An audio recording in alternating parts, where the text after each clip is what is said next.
Good morning, everyone. It's Carolyn and Rose coming to you today from the Homestake Adams Research and Cultural Center. And today is Veterans Day, and so we have decided to scurry the archives here and find a couple of interesting veterans with a Deadwood connection to talk to you about today. And Rose is going to start us off with the first one. All right, so I'm going to highlight a gentleman from Deadwood, and this is a studio portrait of the 5 sons of John Gardner of Zanesville, Ohio. All 5 men were veterans of the Civil War.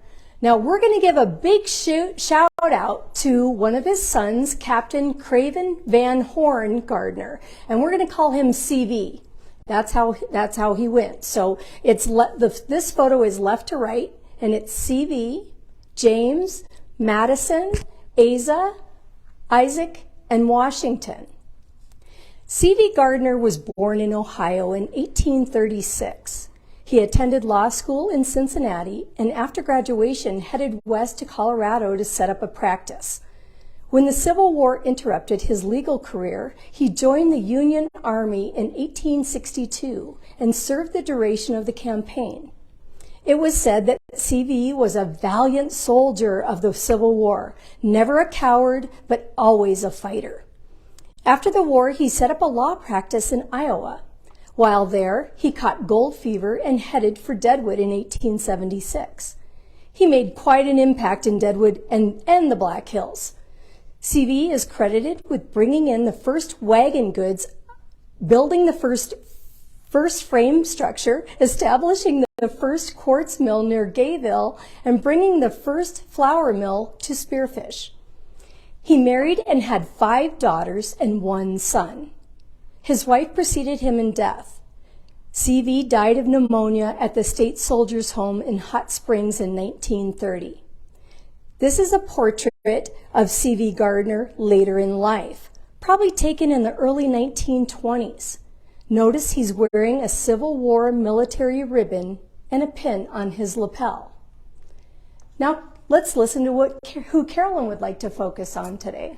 Okay, well, this right here is a photograph of Charles Franklin Bourne.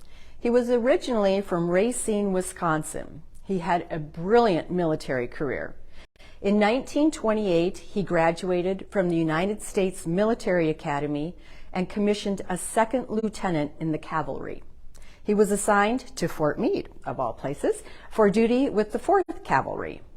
Bourne rose rapidly through the military ranks, served gallantly during World War II, and retired from the military in 1955 as a Major General.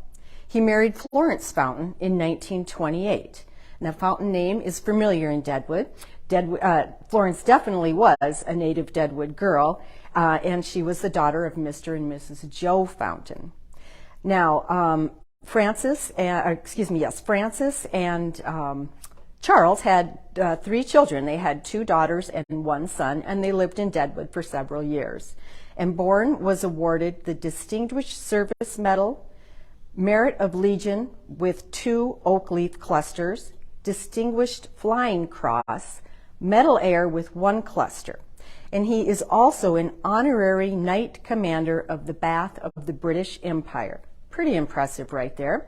The Earl of Halifax stated that during World War II, Bourne's personal knowledge of the Balkans was responsible for the use of the heavy bombers with great effect against German operations. Major General Bourne died in 1979 in Phoenix, Arizona. And this is another picture of Mr. Bourne with one of his children at Christmas time. So we want to wish everyone a very happy Veterans Day. And if you happen to see a veteran today, be sure that you thank them for our service. Thank him, her, and even our 4-legged veterans that are out there as well. And if anybody knows of a cat that served in the military, please let us know, because Carolyn needs a little cat hurrah today as well. I do. So thank you, everybody that is a veteran, for your service. We are greatly honored by everything that you've done for our country. Thank you.